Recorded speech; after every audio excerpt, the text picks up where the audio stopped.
The summer of 2025 was pretty big for me. I got engaged, filmed my dream web series, and got heavily obsessed with internet drama revolving around an infamous TikTok writer. Now, one of those things is not like the others, and while I probably shouldn't admit that I found a niche interest in the life of a failed writer online, I did. I enjoyed reading all the Reddit posts and comments. I got excited whenever there was a new video released, and followed the story pretty closely until about January of 2026. And after it all ended, I finally had a second to think. This experience, this passion for what felt like senseless drama that really didn't matter in the grand scope of everything, felt very, very similar to something I had been in many, many times before. Something I dedicated an entire YouTube channel towards. I had been in a fandom. Hello, my name's Parker, and this is Fandom Flipside, where we talk about the weird, quirky, and mostly fun side of fandoms. And today, we're going to be exploring a topic that I find very intriguing, and I don't think anyone else has really touched upon: internet drama, and how it generates its own personal fandoms. We'll be talking about how these fandoms are made, both the pros and cons of these fandoms, as well as the role that commentary channels play into all of this. So if that all sounds good to you, then sit back, strap in, and try to relax, because I'm a nerd with some thoughts.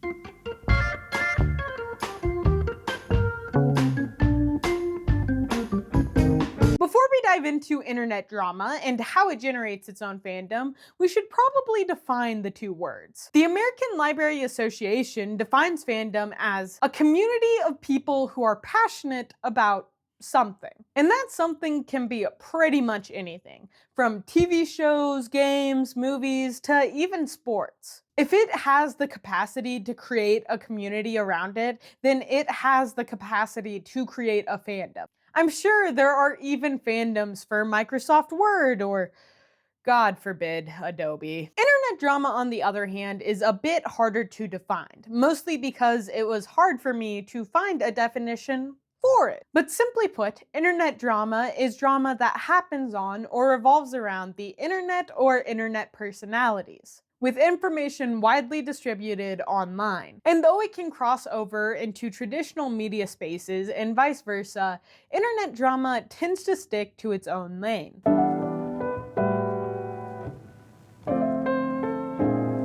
So now that you know the definition for both internet drama and fandoms, we can now get into the meat of this video and discuss how internet drama generates its own fandoms. To begin, I'd like to clarify that not all internet drama creates its own fandom, but rather all internet drama has the capacity to create its own fandom. What do I mean by this? Well, simply, it depends on the size and scope of the drama to determine if a fandom is actually going to be generated. If you get smaller one-off dramas such as Tyler Catastrophe, Michaela Nagara, or even Deaf Noodles, they don't tend to generate a fandom. Rather, a peculiar interest into the depths and depravity of humanity. Now, on the other hand, if the internet drama is big enough, it can often create long-lasting waves and effects in the communities where it's been generated. Think of Dramageddon, Age of Scorpius, Ned Fulmer, or Gabby Hanna's entire career. Usually these dramas can have multiple people involved,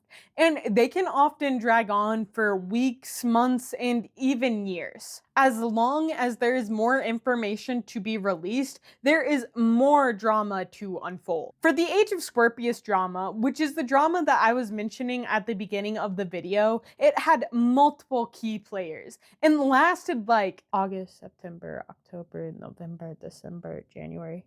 6 months. For internet drama to generate its own fandom, these factors are key. Because with the more people involved, the more you can really define sets of heroes and sets of villains. Take Dramageddon 2, for example. It began with Tati dropping the Bye Sister video, which basically exposed James for being a bad friend and also a groomer, allegedly. Look, my channel only has 400 subs. I really don't have the money for a lawsuit right now, so we're gonna stick with the allegedly. When she dropped the video, the entire internet pretty much turned on James, with him losing a massive amount of subscribers in a short amount of time. And it seemed like that would be the end of it. Then later on, James released a a clapback video that completely spun the story around, dropping receipts, evidence, and more to disprove some of Tati's claims. Not the grooming allegations, though. He still was and is an alleged groomer. Emphasis on the allegedly, but there's still a lot of evidence. Despite that fact, this heel turn sent the internet into a spiral, with many coming to James' defense who just weeks prior had been calling for his head. Things devolved further when Tati released another video, claiming that Shane Dawson and Jeffree Star were actually behind the original video that she posted, and thus another layer was added to the drama. While I won't go further into Dramageddon 2, I think it's a perfect example of the type of internet drama that generates its own fandom. It had multiple high-profile people involved, lasted months, some would argue years, and there were plenty of twists and turns and various rug pulls. Heroes were becoming villains and vice versa almost daily. And this is very similar to something else that people enjoy watching: reality TV.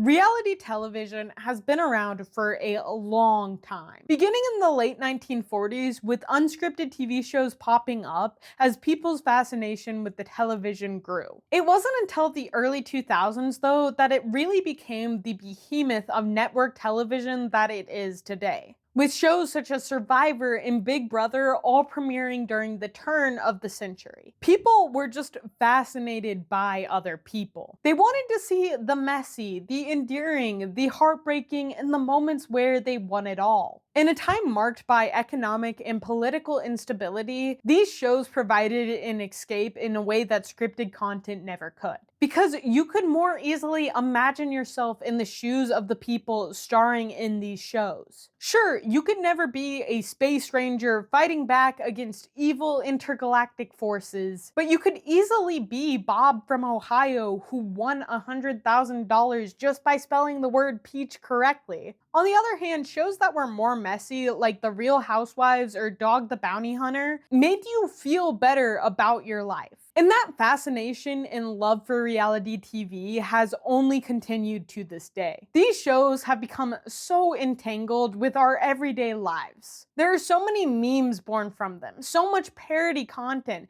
and so much merchandise. So it's no surprise that so many of these beloved TV shows have their own fandoms, with fan culture, fan art, meetups, and even fan fiction. People love reality television, and execs love making it because of the cash that it brings in. Now, to be honest with y'all, I really didn't enjoy these shows for a very long time. I thought they were dumb, drama-filled, and just general slop content. In fact, me and my fiance Em tried to watch season 1 of The Secret Lives of Mormon Wives together, but I just could not get into it, and so I ended up stopping halfway through and she watched the rest of the season. Now, it wasn't until season 3/4 that I actually did get into the show. And it started as me trying to subtly watch over her shoulder as she was watching the show, and then it just evolved into us watching an entire season for date night. And that twist at the end, I mean, we already know what's gonna happen because this is reality TV, but that had me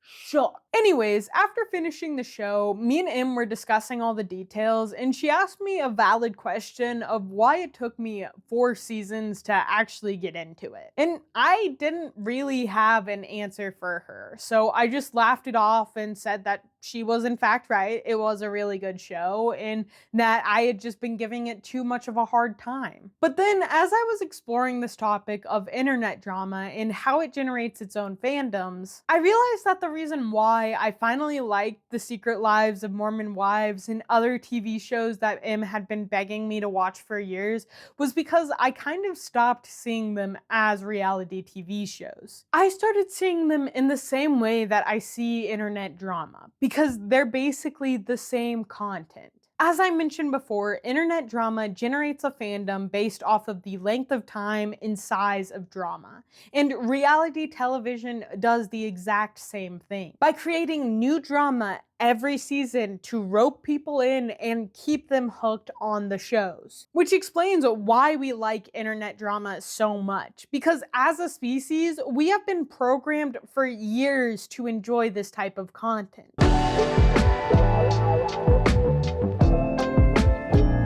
In this next section of the video, I want to focus on both the good and bad side of these fandoms generated by internet drama. For my first point of why these fandoms are good, they often provide a sense of connection and community for the people involved. It's like being in the in crowd with jokes and references that no one else really understands. I remember when the Ned Fulmer cheating scandal broke, I was in like my sophomore year of college, and I ended up making a lot of friends just by talking shit about Ned before the lecturer arrived. That being said, while internet drama does provide a sense of community, it can often also provide a sense of groupthink and a loss of nuance. Which brings me to my first critique of these fandoms. Oftentimes, as internet drama comes out, it's easy to define these people as heroes and as villains, which isn't necessarily bad until we take something that is minimally shitty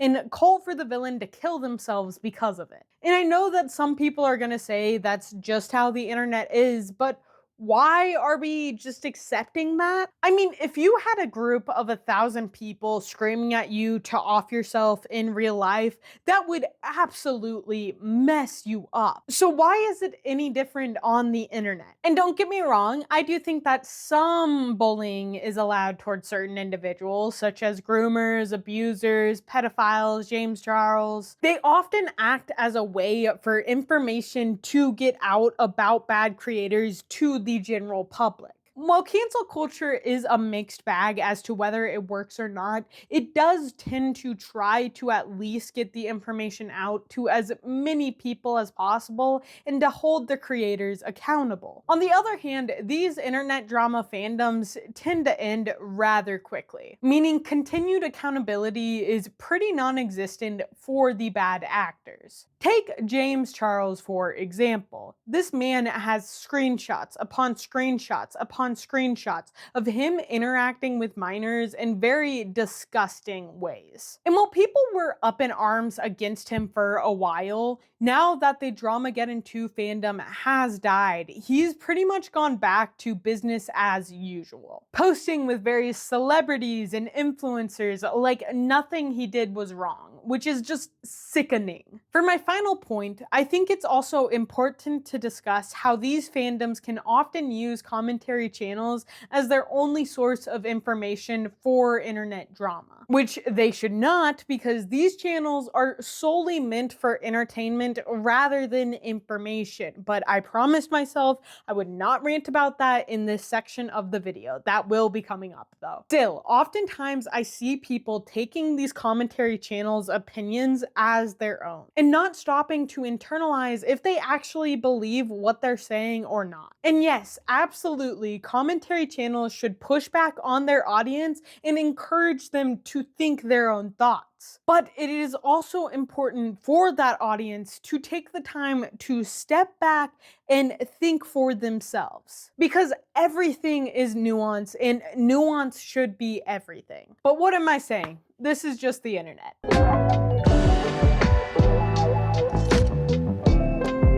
Okay, before we end the video, you cannot talk about internet drama without also talking about commentary channels and the role that they play within it. To define commentary channels, these channels usually revolve around a single or dual personality who provide perspectives of the various going-ons in the world. But their main focus tends to be on various pieces of internet drama, from pedophilic accusations to the latest Karen breaking down on TikTok. Because of this, as internet drama unfolds, many people go to these channels and use them as guideposts, getting their rundowns on who said what and why that's bad. Commentary channels can get a lot of views from making videos about the right drama at the right time, and can sometimes even be known as the place to go to for information regarding that drama, even becoming referenced in other commentary channels' videos. For the Age of Scorpius drama, there were lots of channels covering it, but specifically Vangelina Skov and SBU English Club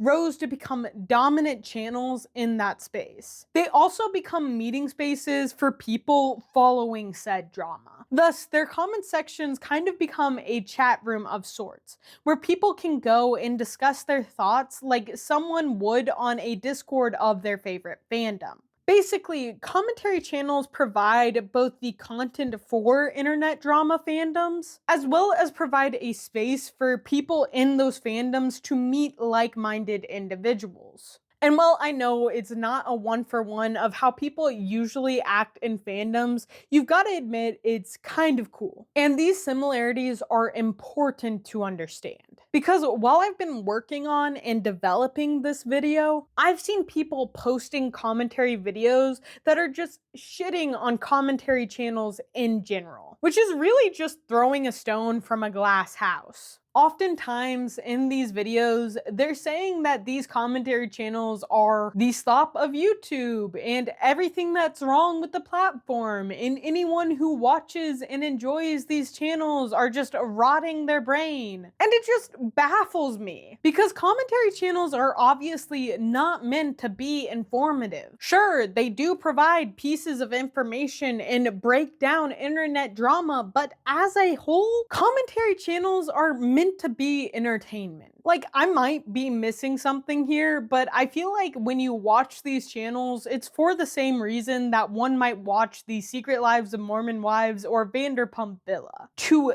give your brain a break. And yes, overconsumption of this content is bad. It's like over-consuming candy. And people should always try to diversify what they consume and enjoy, such as reading different books or going to plays or even just listening to historical podcasts about a period of time that interests you. But we cannot and should not be shaming people for enjoying and making this type of content. Because I don't know if you've seen the world, but people need a fucking break. And if watching Mormon wives end and enter new relationships every single season gives my mind a break and allows me to keep having hope and keep moving forward, then I'm damn well going to keep watching. Because yes, it is important to take action right now at a time of political unrest and economic unrest, but it is also important to let yourself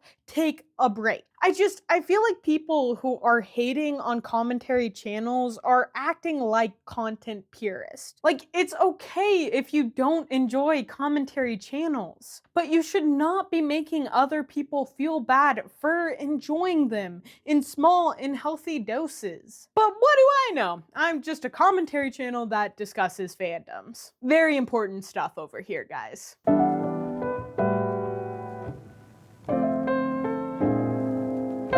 At the end of the day, internet drama was always going to generate fandoms in the same way that reality TV shows generate their own fandoms. And while there are good and bad parts of these fandoms, we should not be mocking people who enjoy or create this type of content. Instead, we should encourage them to see this content for what it is, which is entertainment. And remember, the moment you offload your ability to think to anyone or anything is the moment that you lose control of your own life. So while it's okay to enjoy commentary content and be a part of these internet drama fandoms, you also need to be willing to scrutinize them and take a step back. But that's just a theory, a fandom theory. I've been waiting to say that for like months.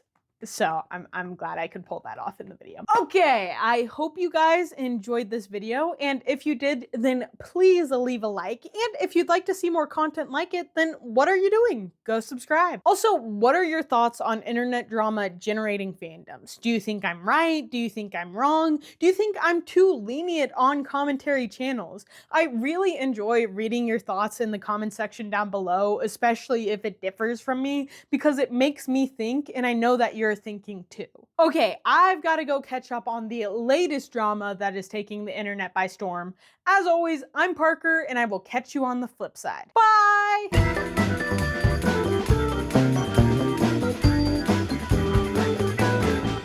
Because like all things, there are two wolves inside. This is a bad. That's a bad joke.